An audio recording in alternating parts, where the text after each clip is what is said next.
Good noon, everybody. We are starting with the structural modeling. The first thing that we'll be visiting will be class diagrams. The first thing that I would like to say here that the class diagrams are being descendant of ER diagram. That is, they were being uh, derived or descendant, and in the entity table properties, likewise attributes that makes up the class were being taken up from the entities concept that was being suggested in the ER modeling. Now, the class diagrams, they were being used to indicate the structure of the system. Now, this structure can be represented in multiple ways. The first thing is the conceptual class, which consists of only attributes. Second thing is that you can add up the details of operations into it, and you can make it as a software class. Once you add the visibility options, that is public, private and protected, then it becomes very easy to understand that what actually one particular kind of an service or attribute is been visible to the external world. So that is the software class. Now once we are picking up the binding and wrapping around it, okay, encapsulating it, that will be an operational class. So the first thing that I have suggested was the conceptual class. The conceptual class was consisting the attributes, then the design level classes, they will consist of attributes and operations. To make them software classes, we are adding the visibilities to it and interface details if we add, and we understand the dimensions of cohesion and coupling, then the operational class has been there. But the basis to form all these four types of classes is the real world classes, that is to be identified by having a run through the problem analysis. So problem analysis focuses on uh, the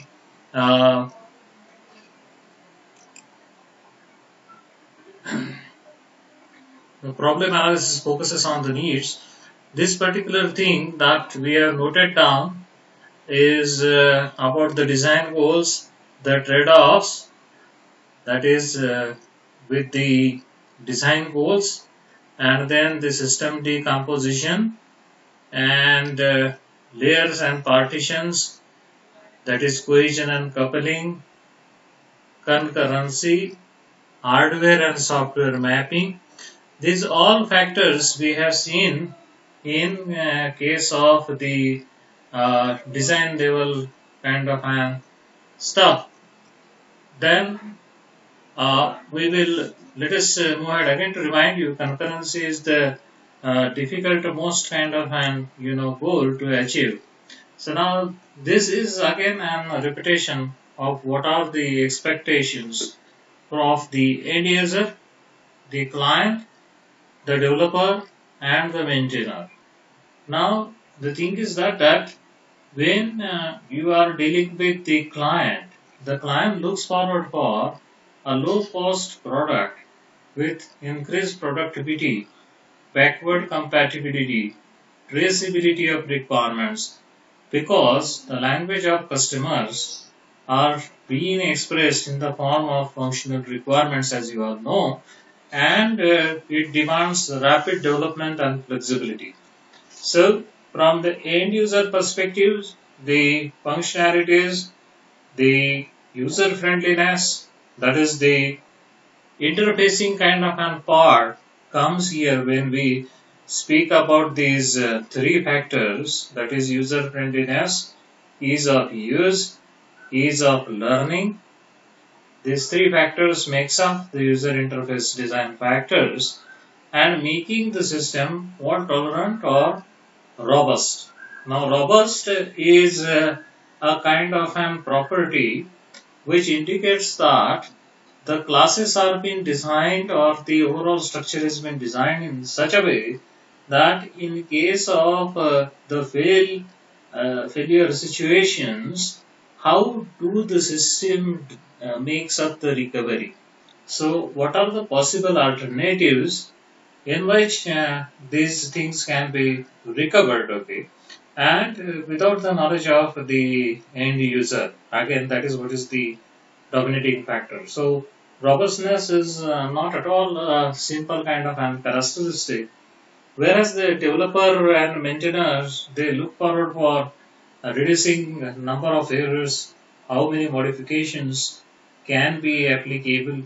What about the readability? Readability of the structural elements as well as the code that has been developed, the structuring of the code, and one more thing that is very important, using programming languages at variety of levels, because for a particular project or particular product we will not be using kind of an uh, single monotonous kind of an programming language. So and reusability is a kind of an non-functional requirement which is at existing at non-runtime reusability. Now, adaptability, that is how the environments they communicate with each other, because the systems may have to work around in a heterogeneous environment. So therefore, stability concerns are being there. So systems integrity as a whole will be depending on a combination of multiple characteristics. Likewise, if we looking into fault tolerance, that is robustness and fault tolerance, these two will be needing. Along with that, reliability. If you see the cross section of all the three, okay, reliability has been one of the significant characteristics that we have to look forward for. Portability and adaptability, they are well interconnected. So we have to deal simultaneously with these two types of NFRs, that is adaptability and portability, although the purpose and scope of these two things are being different. So as a kind of an assessment of the design goals, we see that much of a complexity is being involved at cross-sectional points, isn't it, of the domain? That is the intersecting points. That is runtime efficiency, reliability, portability, and supported documentation. Now, many a times documentation has been taken as something which is a useless kind of an entity that is being written by some people, and some people read it and they waste their time. Now imagine of a situation wherein you don't know about the structure of the source code, and you are being told to refactor the code. So the absence of the linkages will make you very much kind of an clumsy situation, whereas which is the component which is aligned with the another one, which properties are being exchanged, what is the permission levels, and above all, how the interfacing is being done, which mechanism has been used. Okay, so that will be, in summary, will be very critical for the uh, system's survival. Now, let us look at the system architecture. We know about system architecture. We have about full length sessions, okay, on system architecture and the architectural styles. We work around with the properties of persistence, and then the models, then the user interfaces. We work around with the adapters in between, that is the persistence property and the user interfaces, right? And then we distribute the functionality, right? So uh, the system has got an organization.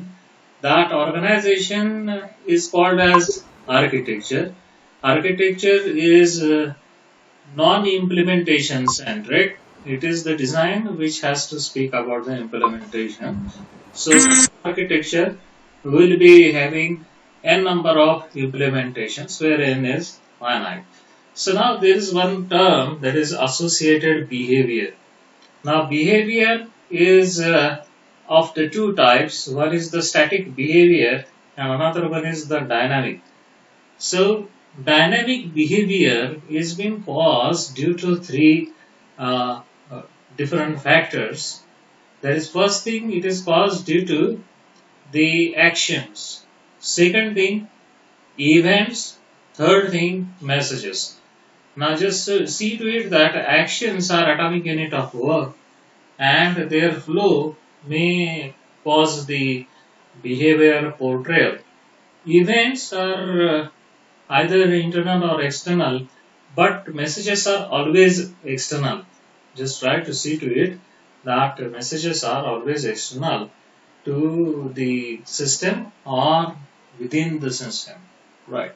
So proceeding ahead, for the architectural framework creation, we refer to the domain model. So several domain models you can consider is as the insurance, health, banking, etc., etc.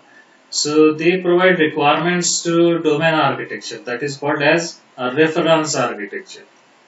Now, not to confuse again, remembering you that domain model represents the domain. Every domain will have its own vocabulary, that is called as domain lexicon, and the duplications are not been existing in this case. And then the architecture that is being drawn for domain is called as the reference architecture. It prescribes the development of specific system architecture, and it works as a blueprint for system specific implementation. It works for system specific implementations. So architectural styles, we have studied multiple architectural styles ranging from the uh, Blackboard or repository to the layered, to the client servers, to the event driven, to SOA. So multiple architectural styles are being there, and we can go forward for making up our own architectural style, which is an custom architectural style, right? So system specific requirements are being given, and then the system architecture is being drawn. So specific system implementation has been done. So that relates with the software architecture. The role of architecture in development process.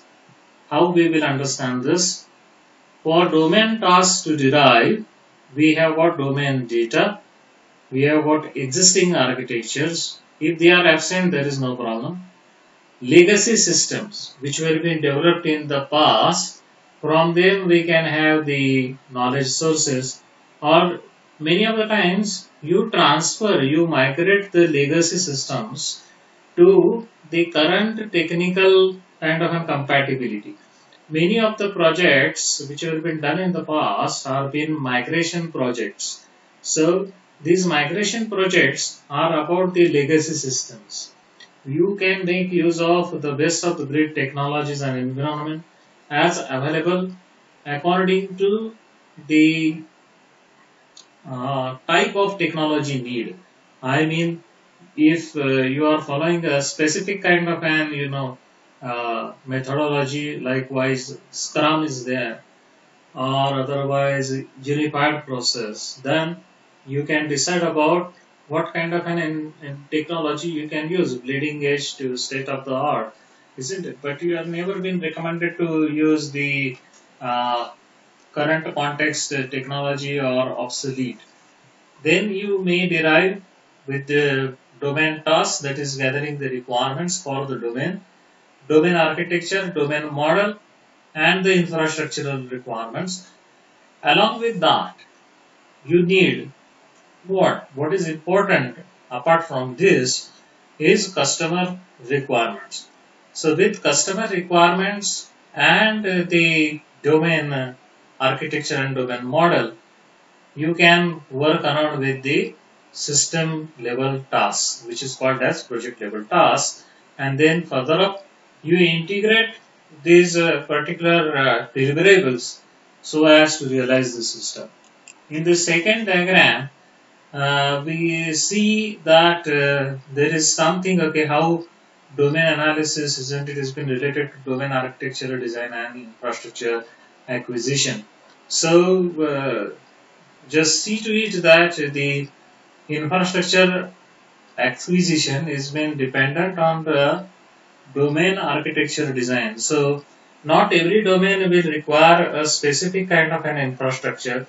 So common infrastructure may be the possibility that you may require, isn't it? That depends solely on what level of computation you need to balance up the scenario. So let us proceed ahead. That is anatomy of class. Here onwards we will speak only about the classes and the class diagram. So we know that the classes are consisting of what? They are consisting of attributes, operations and methods. We know HEMA principles, which are being the foundation principles for the object-oriented analysis and design. So therefore, what can be there?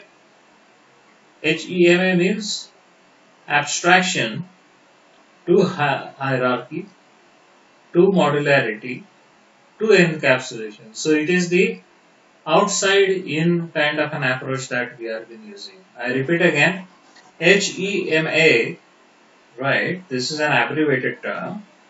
We are starting with A first of all, that is abstraction. Then we are reaching to H, that is hierarchy. Then to modularity M, and lastly we are reaching to encapsulated kind of an class. So encapsulation binds together or performs packaging, but it does not guarantee the security of the objects. It doesn't guarantee. Information hiding is a kind of a principle that is being existing at the programming language level, right? It is not existing at the object-oriented analysis and design level. So you can have assessment kind of an, okay, who can access which particular kind of an operation method or services, okay, and then the impact of side effects of changes, and you can have the cohesive methods, and then the class must be decoupled from the other parts of the system unless you are trying to couple it. Proceeding next, an object has got state and behavior. Everybody knows that state and behavior. So the multiple states guides the object, or the interpretation is that if an object has reached up to a particular state, it is able to do certain set of operations. If the state is been changing, it means that there is something that is been happening due to which the object is changing the state. There is something that is happening. What is that something? There is an event or there is a transition that takes place due to which the object, to perform the next level kind of an operation, has to quit the current state and join the next kind of an state.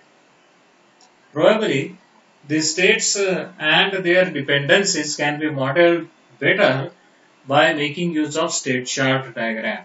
A state chart diagram involves these events, these transitions, the following mechanisms, but just try to see to it that state chart includes all the stuff, likewise entry condition for the current state, exit condition, doing the operations being within a particular state, and then how to quit from a particular state. What is the condition that makes up the object to switch the state from one particular state to another.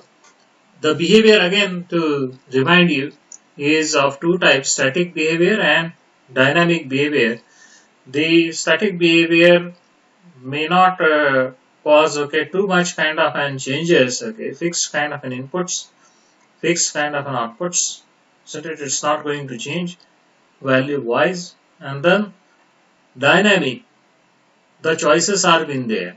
So usually the states are being having the relationships, the behavior has to be expressed with the help of semantics.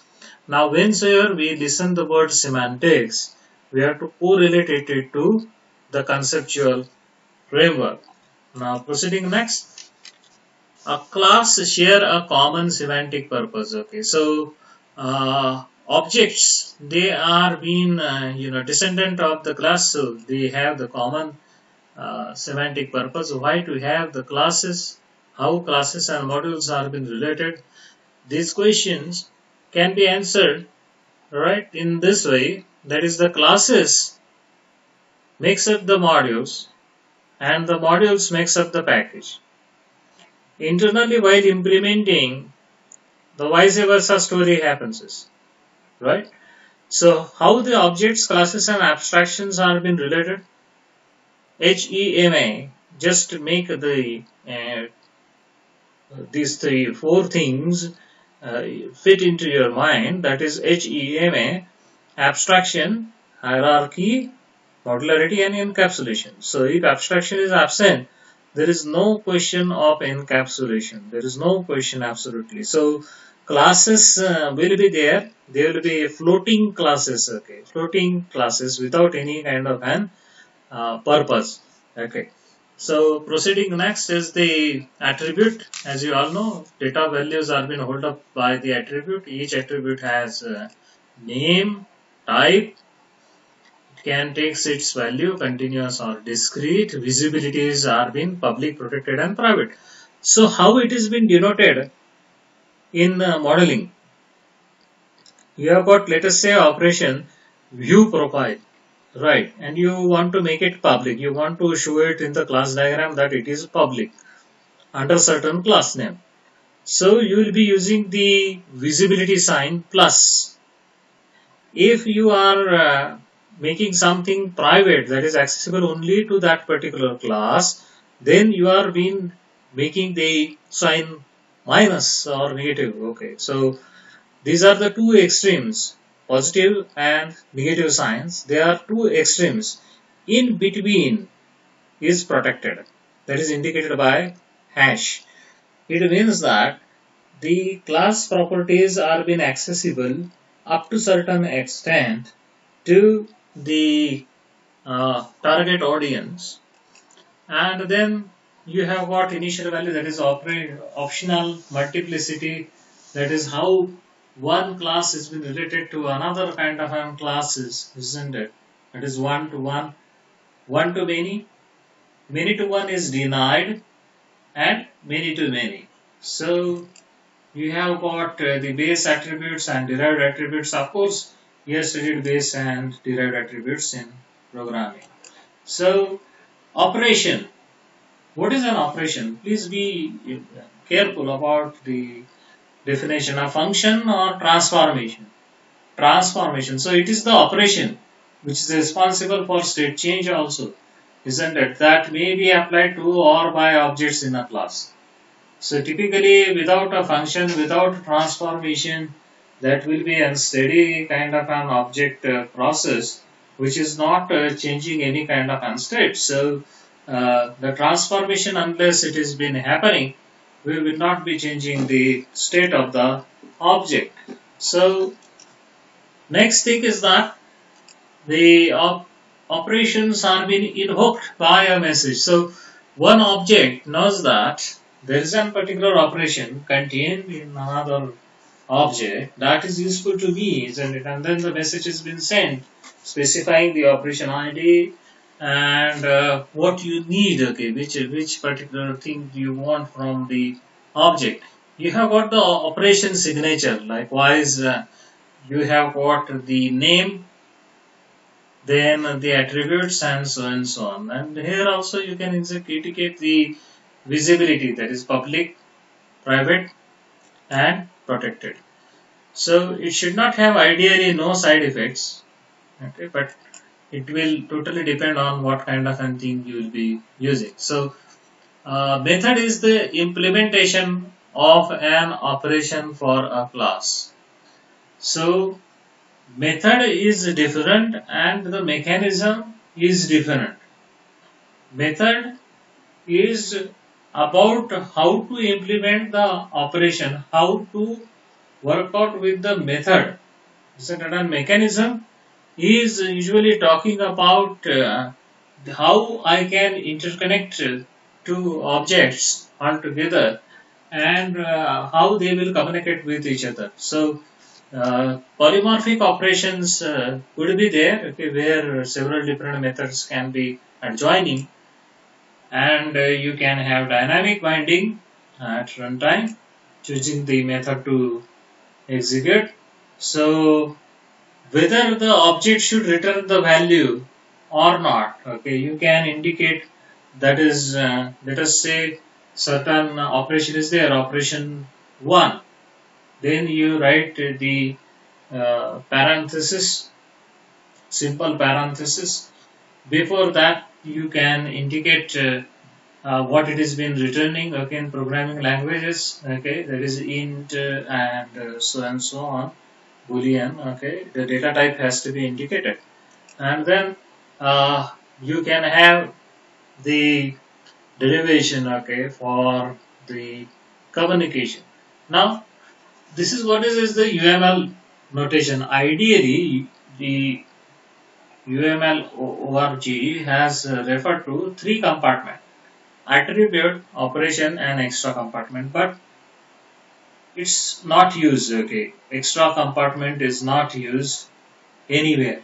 So only 2 sections are being used: attributes, you can indicate the derived attributes also, you can indicate plus sign, this plus sign means they are public attributes, hash indicates that they are protected, and a negative sign indicate that the operations are being private. So proceeding next, types of relationships. Association. When we speak about association, it is indicating the potential links. It is indicating bunch of links between the instances of the objects. Between the instances. Now, instance of a class is an object, right? So there could be multiple objects on one end, multiple objects on the another end. How they are being related to each other? How many objects from one end can communicate to the objects on the other end? So if one object can communicate strictly with another object on the other side, then the relationship link is indicating one-to-one correspondence. If one object can have interconnection with multiple kind of objects on the other side, it will be one to many. And if many objects from one end, one class participate with the other multiple objects on the other side, then it becomes many to many. Since association is bidirectional, you will not be indicating any arrowhead between the two classes. You are just drawing a simple line without any arrowhead, meaning that the association is bidirectional. So from one end, one to many relationship will look like one to many, from other end it will look like many to one. So that's why many to one relationship is a denied relationship in class modeling. Aggregation is the part whole or a part of relationship. in which the objects representing the components of something are associated with the objects, okay, that is representing the entire assembly. Now, this is about how the upper level, class is been made. There are two levels now. In association, there was no level. Both of the classes were being at the same level, that is horizontal level. There is no hierarchy. There is absence of hierarchy. Both of them have agreed that let us communicate together. Now, here in aggregation, the parts, first of all, they have to have their own properties, distinct properties, and they makes up the whole. The whole is being made up of the parts. Dependency is the weaker form of relationship. So it is just like client and supplier. The client demands something and the supplier supplies it. So as far as possible, in class diagrams and class level modeling, dependency should be avoided as far as possible, right? The rest of the three are okay: association, aggregation, and generalization. Generalization is usually bottom up. That is, it is indicator of parent-child relationship.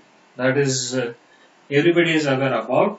And if we are having top-down kind of an, assignment in the similar kind of an way, we are naming it as specialization. So just have a look at the links and associations, line and points, two or many lines, okay, or zero or multiple, points, they cross-check. This is the indicator of multiplicity. Minimum is 2, maximum is many, indicated by asterisk. 0 here, minimal, and maximal, that is indicated by asterisk. So this is how the association is been represented. So just have a look at the links. 2 or many. Do we find it in reality? 2, 2. So here again, these two. So now L5 is not being connected. So it is out of the relationships links. So they have been connected to one point, right? Let's see to it. One or more points. I hope so you have understood. So generalization now. Just see to it. Compact, mid-size, full size. We are making around with the use of the bottom-up, right, technique. Just see to it. Car size is the discriminator. When we try to change the object-oriented database to the relational database, we should have the attribute specifier or IDs to be generated. So car size is the discriminator. That is the key. Yeah. Van, car, truck. Now what van and car and truck represent? They represent a vehicle. Again, vehicle type is the discriminator. And you can create generalization by making the use of bottom up and specialization as indicated top down. So the only thing that you have to remember apart from the organization is the discriminator. The importance is given to the discriminator, isn't it?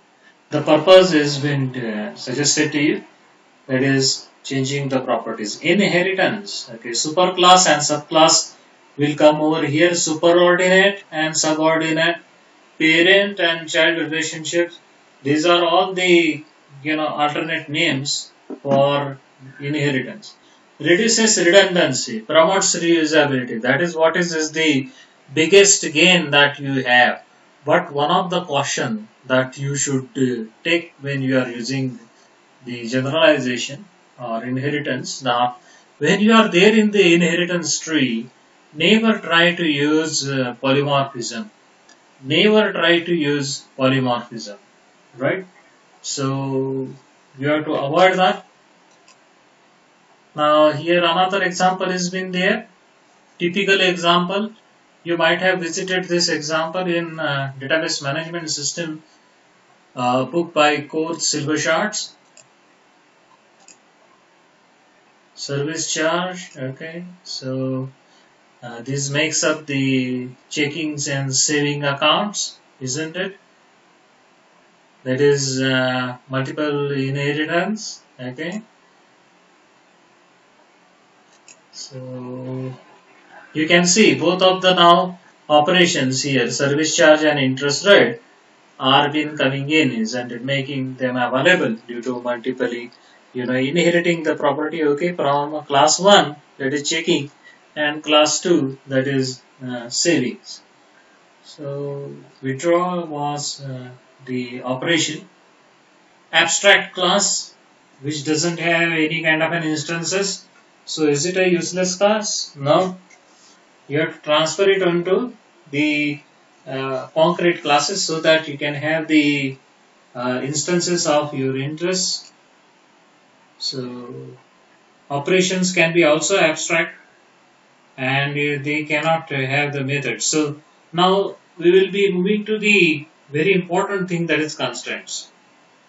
Now there are been the players who are been playing tennis and soccer.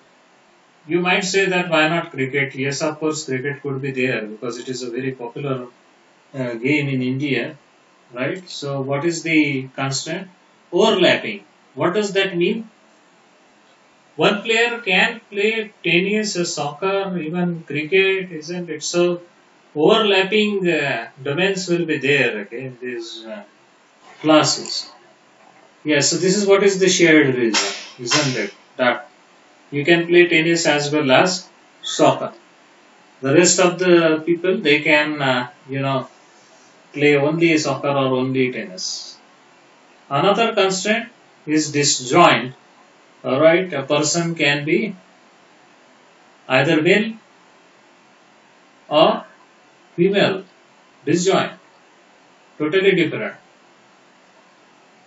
Next is complete.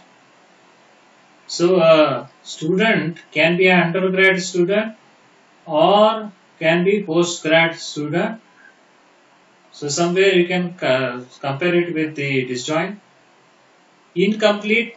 How many trees are there in the world? We actually don't know the figure. That some of the trees, you know, even they are required to be identified. Oak, palm, yeah, bonsai.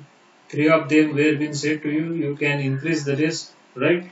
So just to remember you, how many things that we have seen. Let's go back. Overlapping, disjoint, complete, and incomplete. So can there be possible combination of these? Okay, yes, of course it can be there. Overlapping and incomplete. Overlapping and incomplete. Just see to it, okay. These two things intermix, they are still applicable to players. Right? Disjoint and complete. As I said you that disjoint is, comparable. So person is could be male or female. Moving next, disjoint complete. Yeah, undergrad student, postgrad student, disjoint and incomplete because oak tree is having different kind of a form and the palm is having different kind of a form and features, right? So and the usage wise also you can make the categorization. So a link, just see to it. Again, this is a revision of link. So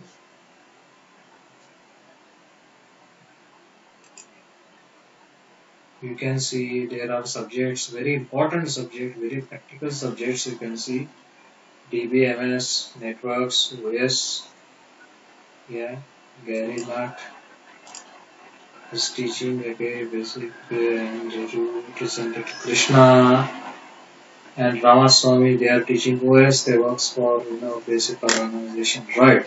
So links is, you can say that many relationships are in there. So association, a person teaches a course. Now here some of the slides are very basic and simple to understand. Yeah, a person teaches a course. A person works for an organization. Multiplicity here is not been indicated yet. So, a person teaches a course and works for the organization. Now, what about the association? In previous two examples, that is person teaches course and person works for organization, this was binary association. Binary association. Because the participating classes were 2 in number. Participating classes were been 2 in numbers. And here comes the third class, that is the organization. So, the association becomes ternary association. If many classes are been involved, then it is n-ary association. It is representing n-ary association. So, what is the best of the breed practice is that we should restrict ourselves either to binary association or ternary. If we are using n-ary, it means that we are referencing to a database kind of an class wherein there must have been certain sharing. Okay, in case of multiple clients which are being connected to a server, in that case the association should be modeled as n-ary association. It could not be binary, right? Even though the participating classes could be client and server, but on client side also there could be multiple classes, and on server side also there could be multiple classes altogether.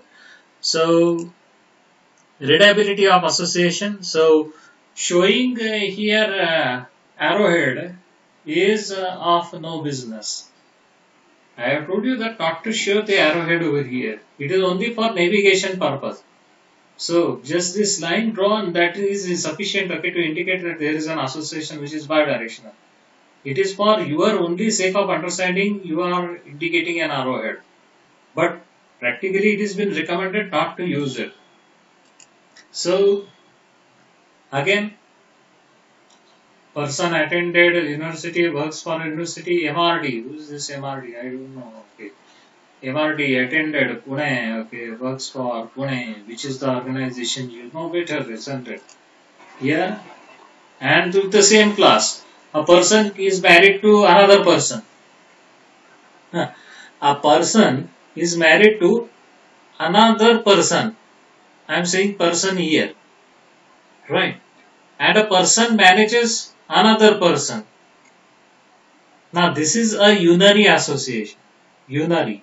Because the participating class is 1. So if the participating class is 1, then they will be using always unary association. If 2 classes are there, binary, 3 are there, ternary, beyond 3, n-ary. So moving next. This is the summary. Okay, ternary. This is the relationship node. Many times this is not been shown and not required, and n-ary. So, multiplicity.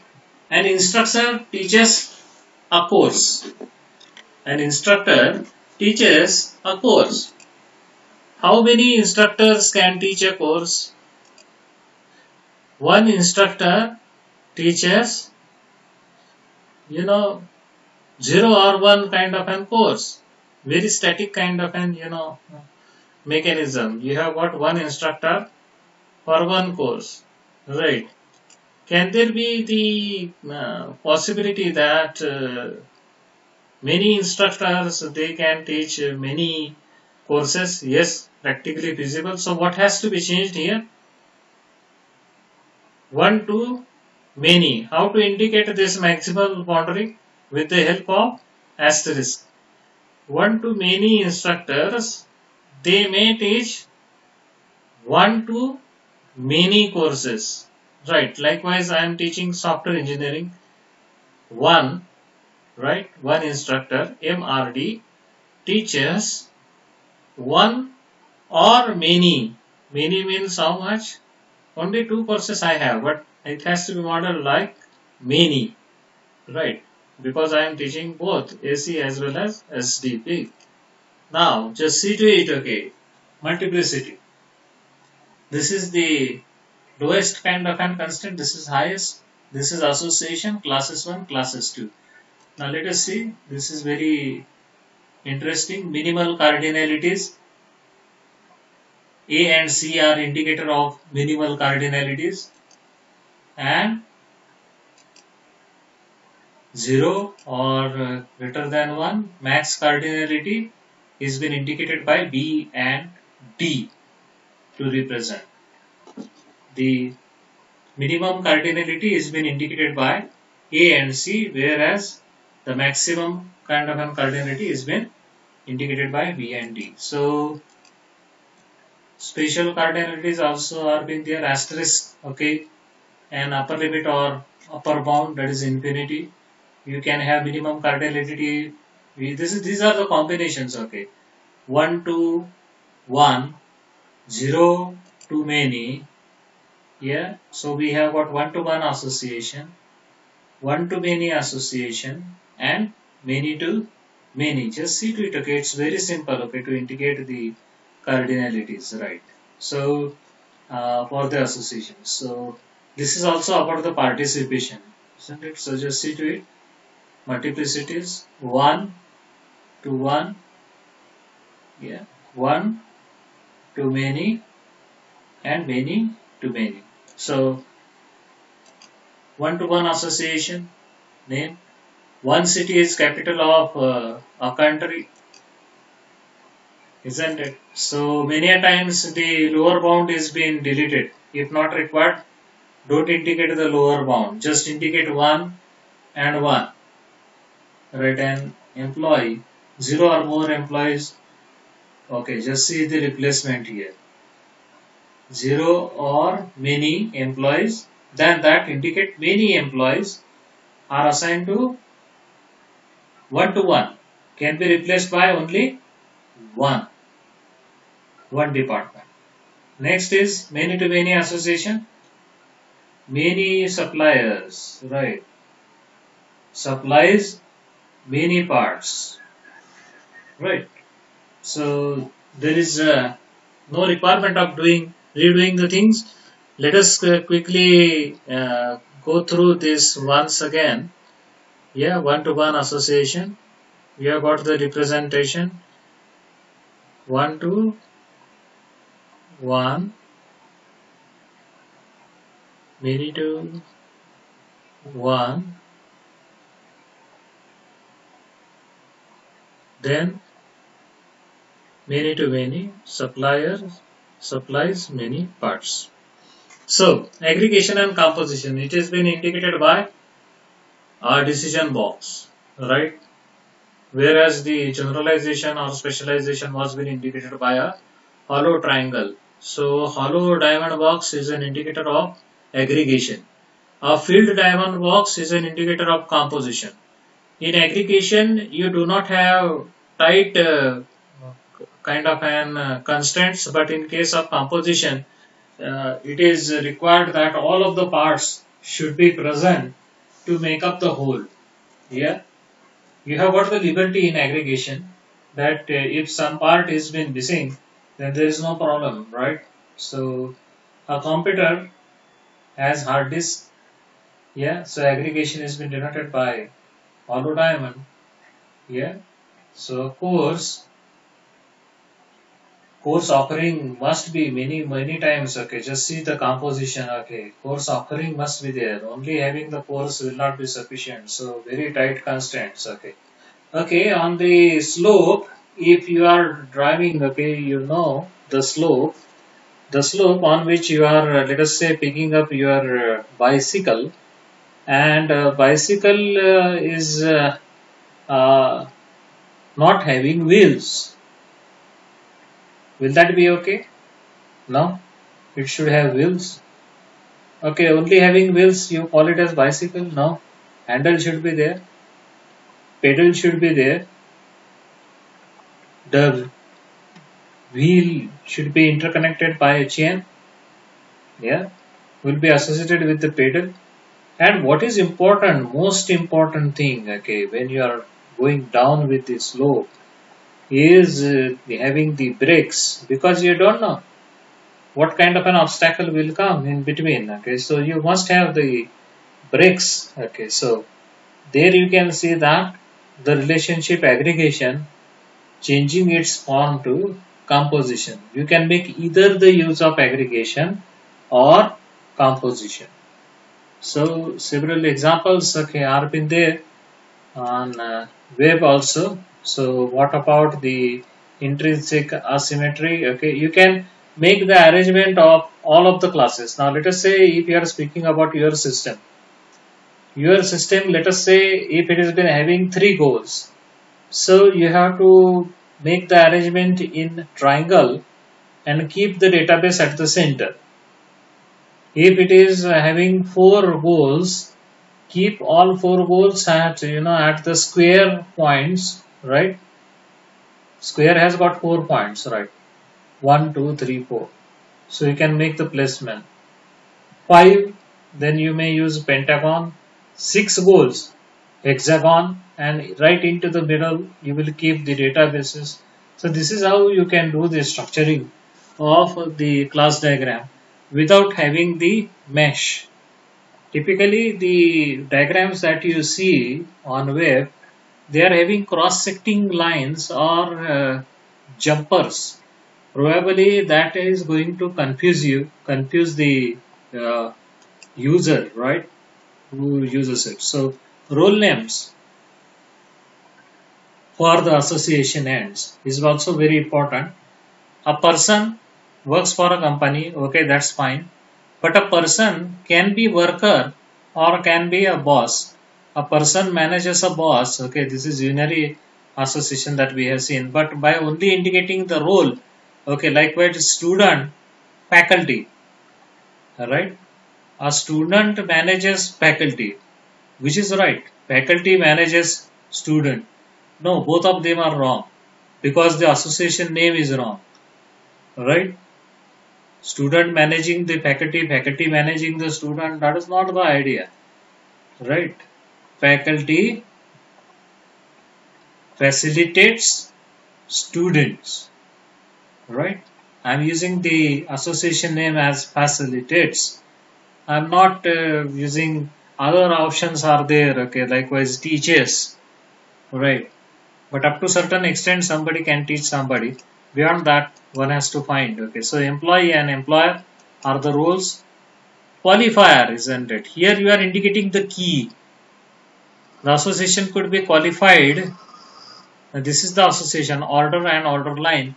One order has got multiple order lines, so order should be identified by order ID. If you want this, okay, the product's ID, isn't it? Then you can make it specific, right? Teams and its position, okay. In case of football, or if there are arrangements 4-3-3, okay, or whatsoever, isn't it? Yeah. Ordering. One country has got many presidents or single president. Just think of this relationship, right? Many persons are members of a committee. One person is the chair of multiple committees. Yes, that is the possibilities. Yeah, one country has multiple presidents. Yes, but one by one, not at the same time. Yeah, otherwise there will be totally chaos. General, this expression we have seen. A and C are expressing minimality, whereas B and D, they are expressing maximality. So these are the examples, like the association class, right? What is an association class? In association class, you can see this dotted line, right? Association class, okay, and these two classes are making use of something that is there in this particular class. So an association class is able to use, yeah, the attributes and operations that are being indicated in the parent. Yeah.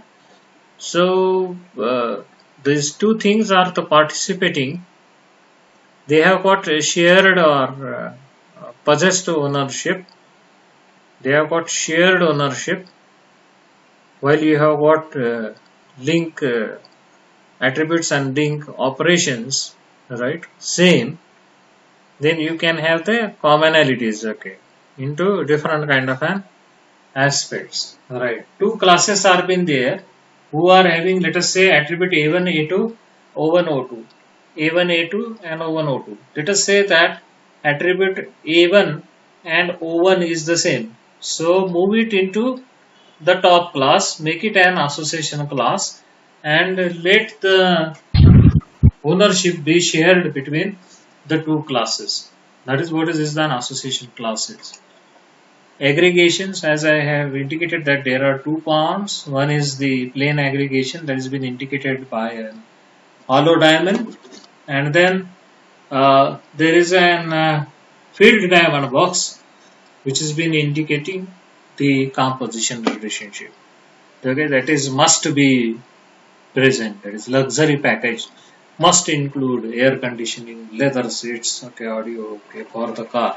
Otherwise, you can work around with an ordinary kind of stuff without air conditioning and leather seats. Dependency, again to recall you, we should not use the dependency as far as possible. Instantiate is a kind of an stereotype that one can use. Uses is another stereotype. Alright.